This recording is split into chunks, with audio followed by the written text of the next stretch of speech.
Bonjour, donc moi c'est Johanna, on se retrouve dans mon exposition qui s'intitule Turfure et qui est donc au Centre d'Art Passerelle.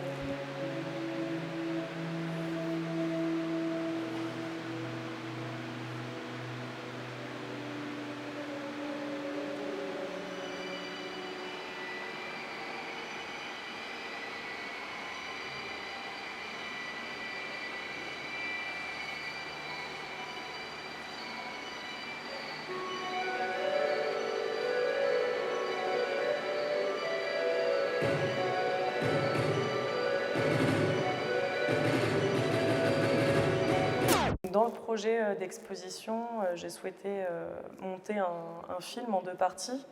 Donc l'idée, c'était vraiment de rencontrer des personnes, de rentrer en contact avec les communautés que j'étudiais dans le thème de l'exposition. Donc en particulier le monde de la motocross et le monde de l'équitation et plus précisément de la course, du saut d'obstacle. Donc j'ai eu l'occasion de rencontrer un champion de saut d'obstacle ainsi qu'un motard qui est sur Brest aussi. Donc les deux en fait m'ont parlé de leur pratique. Donc d'un côté on a le cavalier qui est habillé en version Yamaha, tenue de moto, voilà, il a plein d'attributs comme ça. Et en face en fait on a la personne qui fait de la moto, qui elle a plutôt une gestuelle équestre, parce que je voulais quelque chose qui soit pas non plus littéral, voilà, d'inverser les tenues de l'un de l'autre. L'idée c'était plutôt d'avoir un même gabarit entre les deux, qu'on puisse même se poser la question de savoir si c'était la même personne qui changeait de rôle entre les deux vidéos. Et donc c'était important pour moi d'avoir les deux qui soient projetés en fait de façon synchronisée dans l'espace, et donc qui se retrouvent sur ce coin de mur. Les deux sont jointes, donc il y a quelque chose vraiment dans la dynamique même de l'exposition qui se passe, ainsi qu'avec la bande son qui a été réalisée par un jeune musicien. Et donc l'idée, voilà, c'était vraiment d'avoir quelque chose comme ça, qui mette en avant le vocabulaire. Enfin, c'est ce qui m'intéressait en fait, c'était le vocabulaire qui était similaire entre la pratique de la moto et la pratique de l'équitation, enfin, le fait d'avoir une monture, de cabrer, de lever. Et puis même en fait, c'est une image qui est quand même... Enfin, que ce soit la moto ou le cheval, c'est synonyme de liberté. Enfin, on monte dessus, on peut s'évader.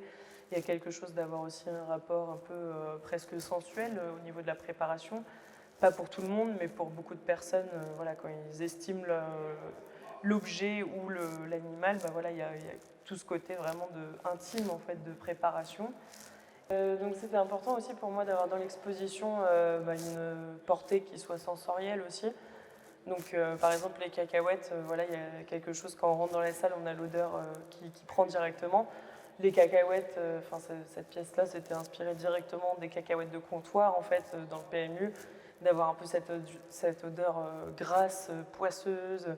On sait que c'est assez crade, tout le monde tripote les mêmes, elles sont remises derrière le comptoir, elles sont ressorties. Et d'avoir un petit peu ce truc qui prenne un peu au nez, qui nous mette dans une ambiance en fait directement. Et quand on passe dans la salle aussi de la vidéo, du coup il y a l'odeur du foin, donc qui rappelle automatiquement le milieu rural, enfin la campagne. Et puis moi c'est aussi quelque chose que j'associe à beaucoup d'expériences adolescentes, on va dire, voilà, de se retrouver derrière les ballots de paille, les premiers émois, il y a toutes ces choses-là. Donc c'était un petit peu de ramener des souvenirs à la fois, mais aussi une ambiance et quelque chose d'assez populaire aussi, de laisser les personnes s'asseoir sur des ballots de foin pour regarder la vidéo. Voilà, tout simplement.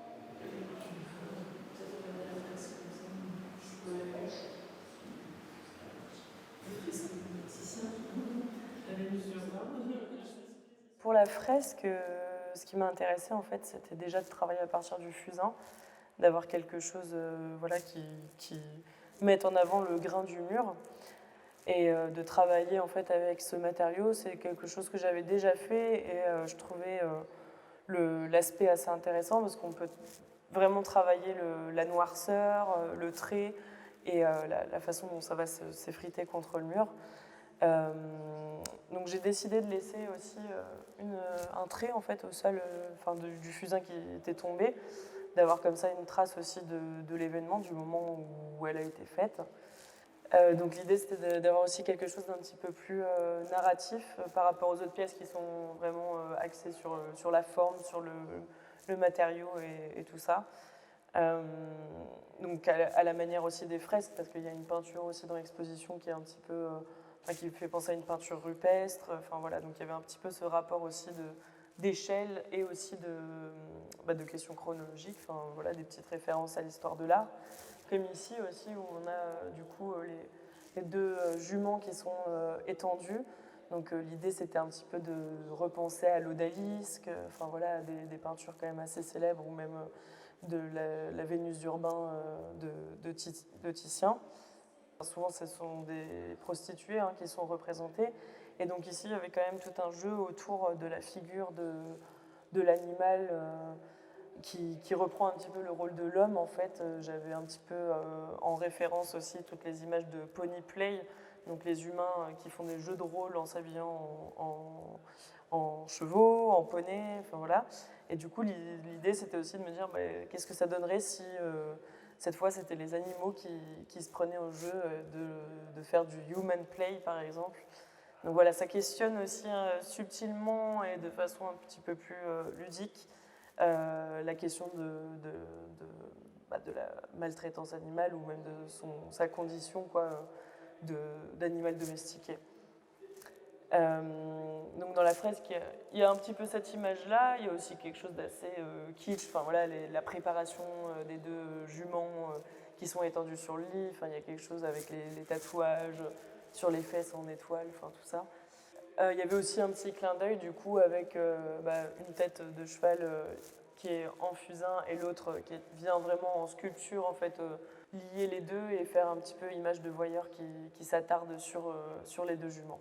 Sur l'autre partie de la fresque, c'était vraiment l'idée de reprendre en fait toutes les images qui étaient le comptoir de PMU, la façade, et puis aussi il y a l'arrière d'un cheval type starting block, donc c'est un petit peu dans l'idée des queues de cheval aussi. Voilà, Ah, mais oui, les fameuses queues de cheval. Et là, du coup, j'ai tous mes tests de queue de cheval, les fameuses. Donc, tu vois, c'est ce que je te disais, en fait. Il y en a certaines, elles sont vraiment plus travaillées version bois, quoi. Des tests avec la bombe pour jante, en fait, pour avoir justement rapporté une matière de l'automobile, en fait, de l'industrie automobile. Et donc, du coup, l'idée, c'est d'avoir voilà, toutes les queues après qui soient alignées comme ça sur le mur et d'avoir un après qui vienne les habiller, quoi.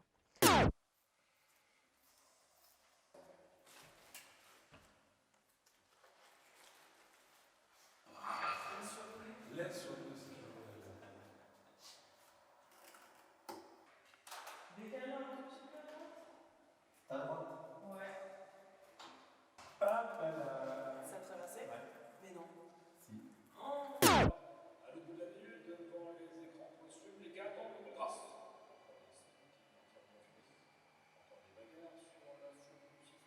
Et du coup, il y a une parade nuptiale qui est faite par le petit mec qui lève en moto et qui me rappelle en fait carrément ce qui se passait pendant l'adolescence. C'était vraiment la scène typique d'ennui rural avec les petits jeunes qui lèvent leur bécane. Voilà. C'était important aussi du coup pour moi de jouer vraiment sur la disposition des pièces dans la salle et d'avoir un petit peu ce clin d'œil en fait à travers la moquette déjà un petit peu au turf, donc du coup au titre de l'exposition.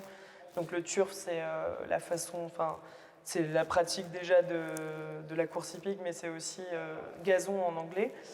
Et donc il y a ce petit clin d'œil là qui se fait ici.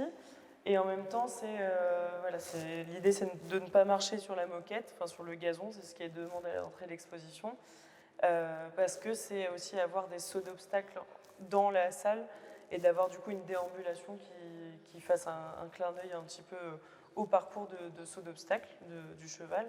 Donc c'est aussi pour ça qu'on a les sauts qui sont ici en plein milieu de l'espace. Et du coup, au-delà de jouer déjà sur cette disposition, il y a aussi le fait d'avoir du coup un son qui est redondant dans l'exposition. Et donc c'est un enregistrement qui a été fait de 3 poèmes que j'ai écrits autour de ces questions de turf, de PMU, etc.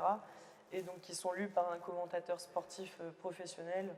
Donc l'idée c'est d'avoir un petit peu ce rythme qui soit un peu étrange et qui est lu de trois façons différentes, donc de manière populaire, de manière traditionnelle et de manière un petit peu plus showbiz, showman quoi. Pour terminer la vidéo, je voulais faire un petit point sur l'évolution de ce petit cheval. Voilà, sans commentaire, le pauvre. Mais au final, il était bien présent dans l'exposition. Un beau glow-up quand même. Merci à tous d'avoir regardé cette série de vidéos autour du travail de Johanna. N'hésitez pas à partager, à vous abonner à la chaîne pour voir la suite. À bientôt!